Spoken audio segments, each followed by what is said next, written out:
pessoal, sejam muito bem-vindos a mais um vídeo do canal Saberes Psíquicos. Preparados para mais conhecimento? Bom, estou aqui com o professor Francis para falar ainda sobre felicidade, porque esse tema não acaba, né, gente? A gente fala de felicidade e é um tema muito rico, um tema que a gente precisa mesmo aprender. E hoje a gente vai falar mais exatamente sobre a relação entre felicidade e saúde mental. Vamos lá, então? Antes disso, não se esqueçam de se inscrever, curtir e também nos seguir nas redes sociais, combinado? Vamos lá, o professor Francis, gente, é professor aqui da casa, ele é o professor responsável pela disciplina Felicidade e Bem-Estar aqui. E, claro, né, tem toda a formação gabarito para falar sobre o assunto, né, Francis? Muito obrigada por aceitar o convite e compartilhar o seu conhecimento conosco.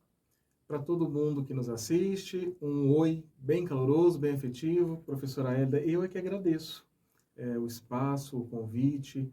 Para mim é motivo de felicidade compartilhar saberes. Faz o menor sentido a gente acumular saberes ao longo da vida se a gente não puder compartilhá-los. Se eles não puderem servir como dispositivo de transformação na vida das pessoas. Eu fico sempre muito feliz quando sou lembrado e quando sou convidado. Gente, a gente já fez um vídeo aqui no canal sobre o conceito mesmo de felicidade. Se você não assistiu esse vídeo, eu já faço o convite aqui para você parar agora e já assistir lá o vídeo, porque ele vai ajudar muito a você a entender qual que é o conceito de felicidade, como que esse conceito foi sendo construído ao longo da história, né, a partir de várias concepções do que é ser feliz. E a gente discutiu muito também, né, Francis, o que é felicidade hoje, né? A concepção que se tem hoje de felicidade, né?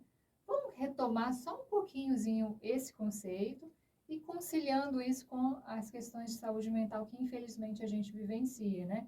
Pessoas que às vezes buscam tanto essa felicidade que não chega e acabam desenvolvendo transtornos, doenças em função disso. Vamos falar um pouquinho? Vamos. Hélida, eu penso que nós vivemos no nosso tempo, a dinâmica social, cultural, política e econômica do nosso tempo nos levou a uma certa miopia sobre o que é ser feliz.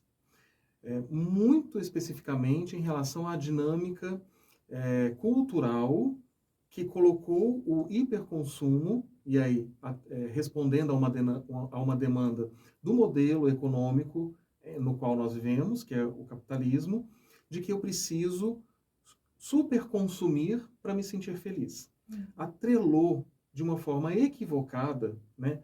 Claro que não quer dizer que não seja intencional, né? Desde a primeira Revolução Industrial e de lá nesse processo histórico, na medida em que nós fomos fetichizando a mercadoria e foi intencional a ideia de humanizar o produto para que eu possa desejá-lo, né?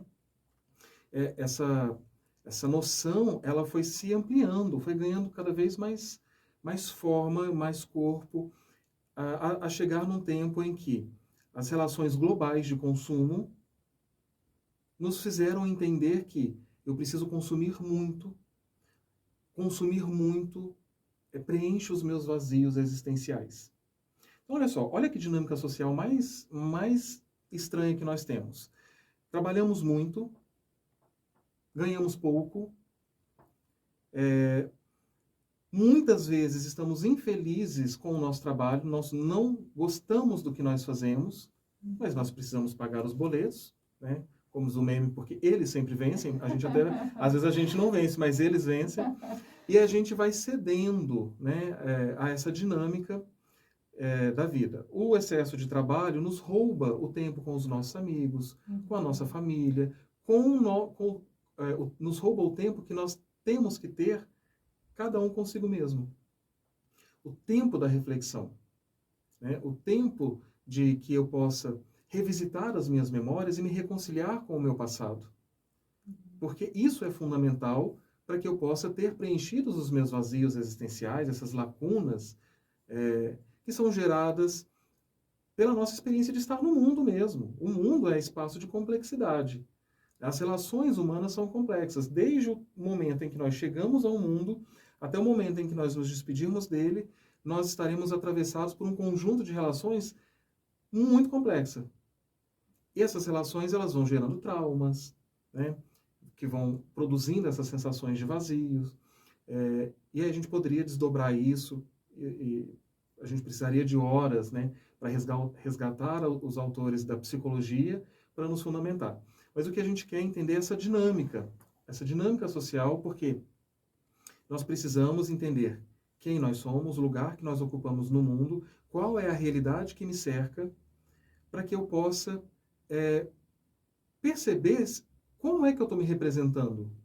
E aí, às vezes, aí é que eu vou identificar, nossa, realmente, eu só me sinto feliz se eu estiver gastando, comprando, consumindo, acumulando. O armário está cheio de roupas com etiquetas que nunca foram usadas, tem sapatos que nunca foram usados, o carro eu troco a cada ano, 2 anos, o carro tem lá uma quilometragem baixa, mas já saiu um modelo novo e eu quero um modelo novo. E aí eu entro num ciclo, muitas vezes, também de endividamento, né? Com isso, não quer dizer que ter acesso aos bens de consumo não torne a vida mais fácil, e não torne mais fácil relações mais leves, né, que eu vou manter. O que quer dizer é que eu não posso me tornar escravo do consumo. Eu não posso entender que eu não posso condicionar a minha felicidade ao ato de consumir. Assim como eu não posso condicionar a felicidade ao outro, eu também não posso condicionar a felicidade, essa experiência com esse estado de bem-estar que é a felicidade, eu também não posso atrelar ao consumo. Porque é um ciclo infinito. Eu vou desejar, eu vou consumir, aquilo que era desejo volta a ser um buraco, eu vou desejar, eu vou consumir, eu vou trabalhar exaustivamente para poder consumir tudo o que eu desejo num ciclo infinito que não me traz felicidade. E aí a gente entra na existência dos principais transtornos que a gente vê hoje, né? Da questão da ansiedade, da depressão, de pessoas que vivem muito, né? Aí cada um vai desenvolver a sua forma, né, gente? A gente precisa analisar caso a caso. Mas a gente já viu vídeos aqui sobre a questão da ansiedade, né? Que é essa ânsia, esse desespero, né? Essa vontade de cada vez mais querer, né? Buscar, e nunca tá bom, e nunca tá o suficiente, essa preocupação demais com as coisas, que acaba deixando as pessoas em crise, né? Tendo mesmo crises. E, por outro lado, a questão da depressão, né? As redes sociais contribuem muito para isso, né? Você está falando do consumo. Quando a gente abre as redes sociais, a gente vê ali uma vitrine do que é o belo, do que é que eu preciso ter, o que o outro tem e eu não tenho. Uma comparação, né? Acho que a gente podia até falar um pouco da comparação, né? Totalmente. Quanto que a comparação faz mal, né? Nesse exercício, assim, de que o outro tem, eu tenho que ter, se eu não tiver, eu não vou estar no mesmo lugar, não vou preciso estar melhor, enfim, preciso estar, mostrar que está bem, mostrar, né? Eu acho que além do ter, a gente ainda está muito na questão do mostrar. Às vezes não é nem o que eu tenho, né? Eu finjo que eu tenho só para eu mostrar para o outro que eu tenho, sabe? Porque, olha só, tem 2 autores muito interessantes, né? O primeiro é o Lipovetsky, para falar do hiperconsumo, e o outro é o Debord, que vai falar da sociedade do espetáculo. Eu preciso consumir para ser visto.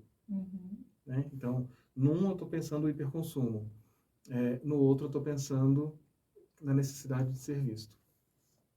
Hélida, eu vejo que, assim, nessa dinâmica que nós temos,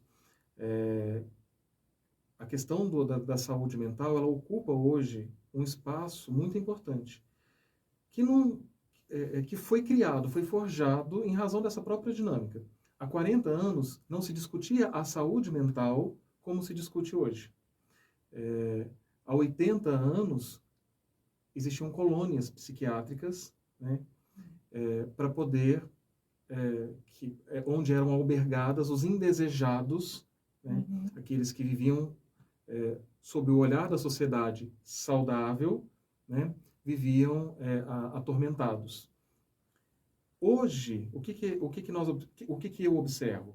A gente vive na sociedade do hiperconsumo, a gente vive na sociedade da hiperexposição, eu preciso ser visto a qualquer custo, e isso se torna ato voluntário, porque eu estou o tempo todo fazendo selfie, e dando visibilidade à minha vida privada,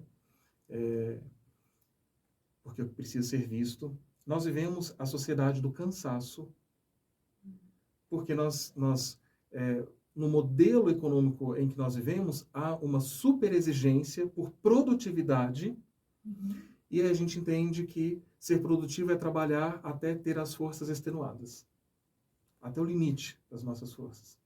Então, eu trabalho até o limite das minhas forças para poder gerar riqueza, que geralmente não pertence ao trabalhador, mas porque esse mesmo trabalhador, ele carrega a ideia de que ele precisa hiperconsumir para ser feliz, e no meio disso tudo tem essa hiperexposição. Então nós estamos todo o tempo desejando ser vistos. E aí, vendo também, né? Porque é uma via de mão dupla.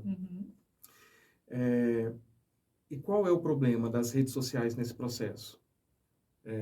As redes sociais, como um dispositivo que surge nesse processo de globalização, né, ela contribui efetivamente para o globalismo, que é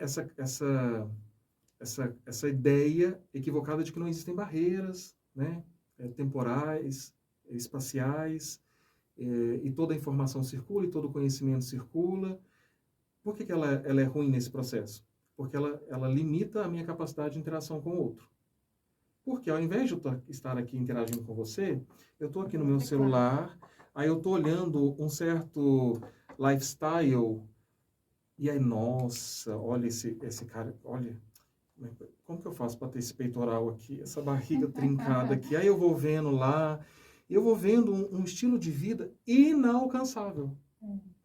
E aí, o que eu estou desejando com esse estilo de vida? Ter aquele corpo. A questão do ser, que a gente falou lá no nosso outro bate-papo, né? Quando vira a chave é que a coisa começa a dar ruim.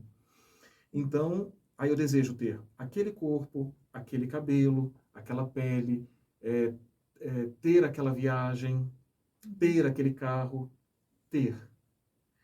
Num padrão de vida que às vezes não corresponde ao meu padrão de vida. E aí eu penso que... Criando uma expectativa também, exatamente. Né? Às vezes nem é tão assim a coisa. Você pode até comprar o mesmo prato lá que a pessoa colocou, você vai experimentar, nossa, mas é isso, né? Às vezes tão a gente subjetivo, cria uma expectativa, né? Cria uma expectativa, a gente vive de idealizações, né? Então a gente idealiza a vida perfeita, que geralmente ela vai corresponder com aquilo que essas pessoas estão vendendo, né? Então, assim, autoconhecimento e autorresponsabilidade são fundamentais, porque aí, o que resulta de tudo isso? Eu adoeço. Eu adoeço porque eu posso trabalhar o quanto for possível que o meu corpo aguente trabalhar, que eu nunca vou ganhar um salário que seja suficiente para viver aquela vida. Então, o excesso de futuro vai me fazer ansioso. É a ânsia, aquilo que você disse. Eu tenho ânsia, só que a gente só vive um dia de cada vez. E aí eu preciso trabalhar o mês inteiro para receber um salário, né? E aí, para poder comprar o que eu estou desejando muito, que eu vi nas redes, eu quero ter também.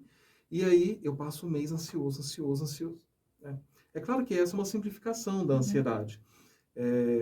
Mas talvez, o transtorno mental que mais acomete pessoas hoje. Então, e que tem diferentes espectros também, né? Porque tem o transtorno de ansiedade, o transtorno de ansiedade misto, porque ele é um transtorno que vem acompanhado do transtorno de depressão.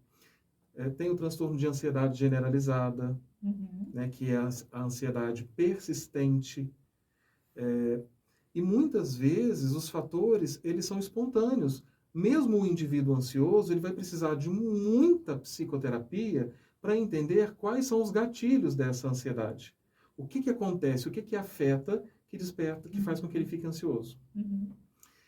A gente falou da depressão, da ansiedade. Muitas vezes o quadro de ansiedade, ele carrega consigo o quadro de depressão. E aí, que é excesso de passado, ou excesso de, sei lá, de um presente mal resolvido. Eu estou simplificando, gente, me perdoem, que é só para a gente fluir, desenrolar melhor.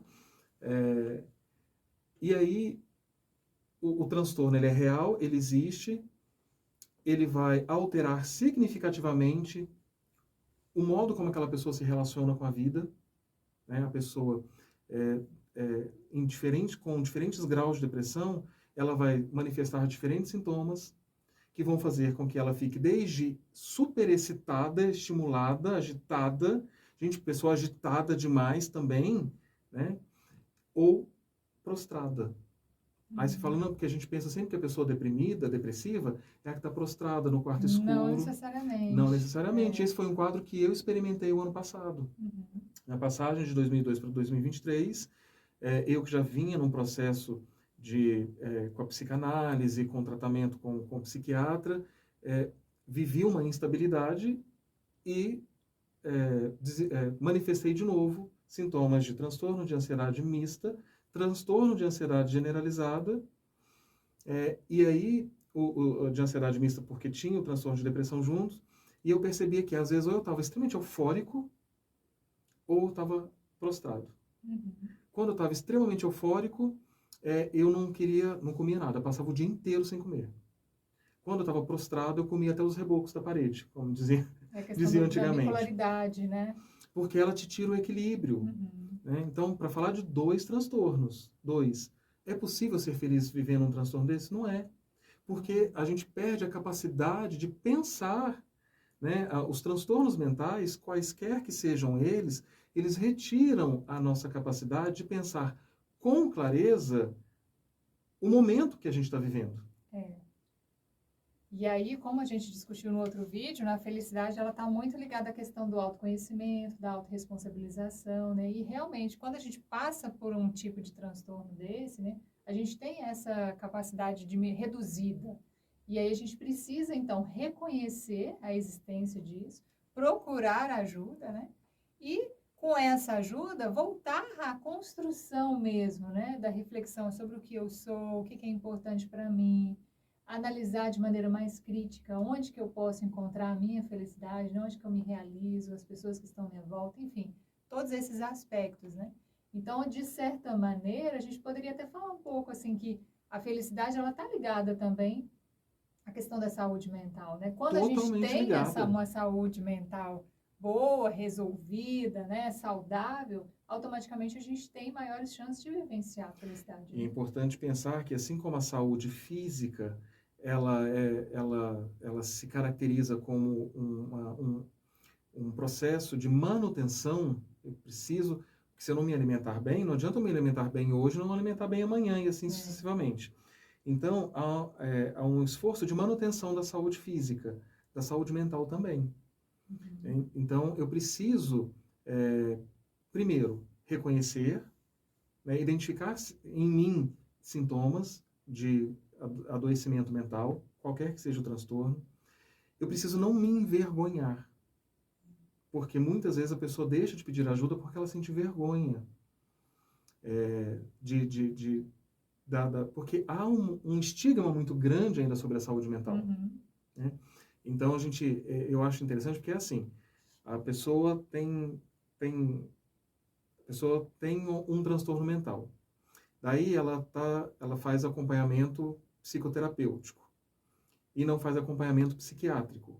Porque geralmente esses dois acompanhamentos são importantes que eles sejam realizados juntos, porque muitas vezes precisa de interação medicamentosa para que o cérebro volte a funcionar normalmente, né? Porque quando ele, do ponto de vista patológico, né, porque é uma patologia, então esse cérebro não funciona, ele não produz os neurotransmissores necessários, vai ficar sempre uma certa nebulosidade ali, né? Então, reconhecer, aí a pessoa vai na psicoterapia e não vai no psiquiatra. Por quê? Porque há o estigma sobre o psiquiatra, que é o médico do doido.